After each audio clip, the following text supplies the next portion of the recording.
ახალი მემარჯვენეების მაჟორიტარი დეპუტატობის კანდიდატის კახა შავგულიძის რამდენიმე დღის წინ ტელეკომპანია Argos Tele დებატებში გაკეთებულ განცხადებას შეკრებილ იყო საზოგადოება და არგუმენტირებულად ემსჯელა მომავალ საპარლამენტო არჩევნებში ზესტაფონელი კანდიდატის უპირატესობაზე საზოგადოების მხრიდან უპასუხოდ დარჩა. ამჯერად კახა შავგულიძე ახალი წინადადებით გამოდის. იგი ამ თემაზე სასაუბროდ თავის ოპონენტებს ტელედებატებში იწვევს. 26 სექტემბერს ორგანიზებულ ტელედებატებზე, სადაც არ მობრძანდნენ ჩვენი კონკურენტები ბატონი ზურაბ უცხიკიძე და ბატონი გოგი ქავთარაძე, ანუ ჩემთვის არამკვიდრი არაზესტაფონელი კონკურენტები, მე ზესტაფონის მოსახლეობას მიმმართე და შევპირდი რომ დღეს შევიკრიბებოდით და თუ ერთი ზესტაფონელი მაინც მეტყოდა 10-დან ერთ არგუმენტს, რატომ უნდა ზესტაფონელი უნდა გადგეს გვერდზე ან არაზესტაფონელი უფრო მომგებიანი იქნება ზესტაფონელისთვის, მაშინ მე მივიღებდი გაწყვეტილებას და ხელს არ შეურჩიდი მომგებიან კონკურენტს. რასაკვირველია ოპოზიციური სპექტრიდან. არც ერთი ზესტაფონელი არ მოვიდა აქ იმისათქმელად, რომ კახა შავგულიძე ვინმეს უშლის ხელს. მე მიმაჩნია რომ ჩვენ სიმბოლურად შევიკრიბეთ დღეს უშანგი ჩხეძის სახელობის თეატრის გვერდით.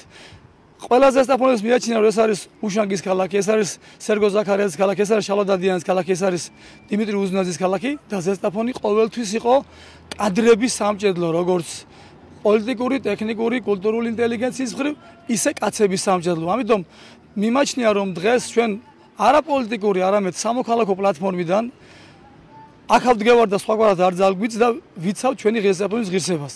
მიგვაჩნია რომ ჩვენ ზესტაფონელები ყველაზე უკეთ მოუვლით ჩვენ რაიონს და ვერც ერთი შემოსული კანდიდატი პოლიტიკური პლატფორმიდან ისე ვერ მიხედავს ზესტაფონს როგორც თვითონ კვიდრი ზესტაფონელი. დღესაც ავარ მე იმ აზრზე, რომ თუ ერთი არგუმენტი მაინც დამისახელდება, რომელიმე კონკურენტიდან, რითაც ის კონკურენტი უფრო მომგებიანი იქნება ზესტაფონისთვის, მე გავდგები გვერდზე და მოვეხმარები მას არჩევნებში მოსაგებად, თუმცა მინდოდა რომ ეს ყოფილიყო ზესტაფონის საზოგადოების არჩევანი და არა რომელიმე პოლიტიკური პარტიის. მიმაჩნია რომ უნდა გაგრძელდეს ბრძოლა ზესტაფონისთვის და არ ვისვრი ხელთათმას, მაგრამ მოგებაზე ორიენტირებულ ყველა კონკურენტს ვიწვევ ტელედებატებზე. ნებავთ ნებისმიერ დროს როცა არ უნდა იყოს, ჩემ კონკურენტებს ვიწვევ ტელედებატებზე და გადაწყდეს შეხედოს ზესტაფონელებმა ვინ არის სარგებლიანი, ვინ არის მომგებიანი, ვინ არის საჭირო სამომავლო კანდიდატი.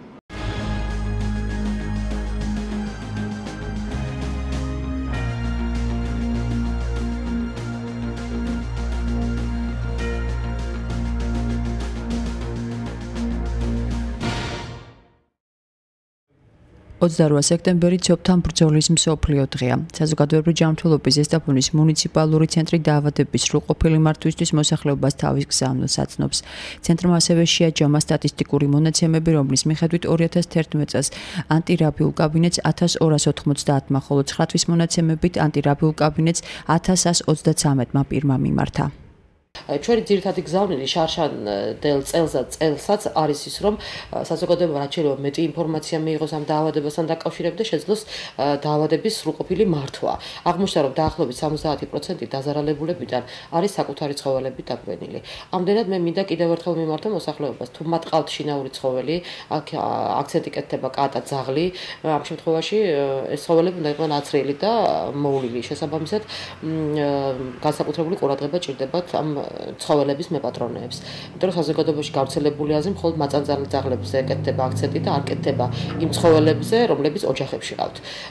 შესაბამისად, ცენტრი მაქსიმალურად ცდილობდა, რომ მომარაგებული ყოფილიყო ჯეოხოსპიტალში ანტირაბიული საშუალებებით და შემიძლია გითხრათ, რომ სულ მიღებულია 3831 კომპლექტი ანტირაბიული ვაქცინა, 585 ამპულა იმუნოგლობულინი და სრულყოფილი სამუშაოა ჩატარებული თვითონ ამ ცენტრის მიერ. მე მიმართავ მოსახლეობას, არსებობს მატერიალური ბაზა, ადამიანური რესურსი და საჭიროების შემთხვევაში დროულად მიმართონ ანტირაბიულ კაბინეტს, ჩაიტარონ სათანადო სამედიცინო დახმარება, იმიტომ რომ ეს არის ძალიან ვერაგი დაავადება, ის ინკუბაციური პერიოდი გვენიდან 10 დღე და 1 წლამდეც გრძელდება და სამწუხაროდ ჩვენ გქონდა საქართველოში ძალიან ცუდი შემთხვევები, როცა უკვე დაგვიანებულ შემთხვევაზე იყო ყველა შემთხვევაში ლეტალური გამოსავალი. ამ დაავადების თავიდან აცილების საქმეში ძირითადი არის პროფილაქტიკა, რაც გულისხმობს, როგორც აღნიშნე, ვაქცინაციას, სწორად და დროულად ჩატარებულ ვაქცინაციას.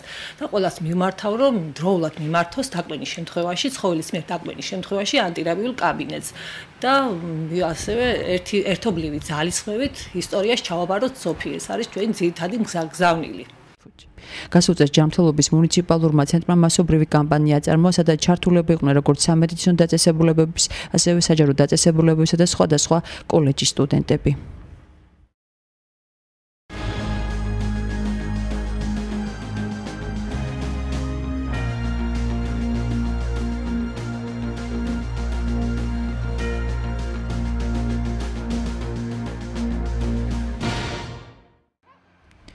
მეორე საჯარო სკოლამ ბეჟან საყვარელიძის სახელობის ტურნირს უმასპინძლა მინიფეხბურთში.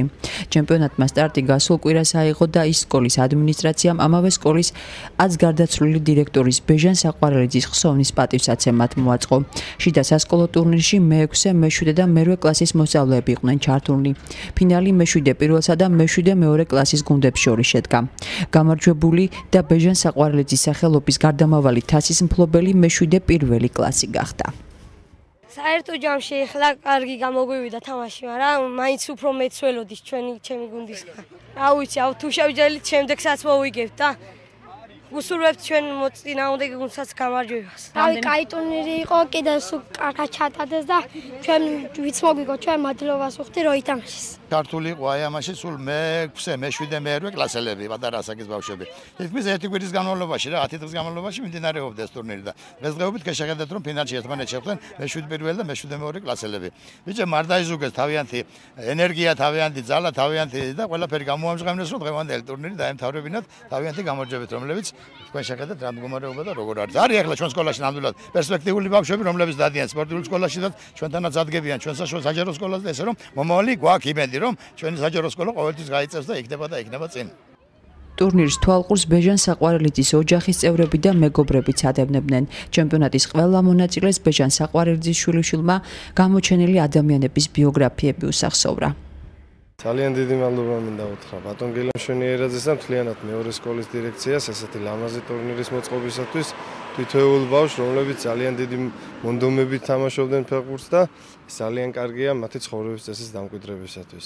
რა თქმა უნდა, დიდი დანაკლისი სამეგობროსთვის ბეჟანი იყო ისეთი გემრიელი თბილი კაცი, რომ ყველასთვის დიდი დანაკლისია. დღეს მიხარია რომ ეს ამბავი ხდება აქ, რომ სკოლამ, დირექციამ, მასწავლებლებმა და ბავშვებმა იცოდნენ ვინ იყო ეს ბეჟანი, ყველა მხარი იცოდა ასაკის გამო და ასე შემდეგ და შემდეგ და ძალიან სასიხარულო ეს დარჩება ალბათ ბავშვებისა და მასწავლებლების გულში.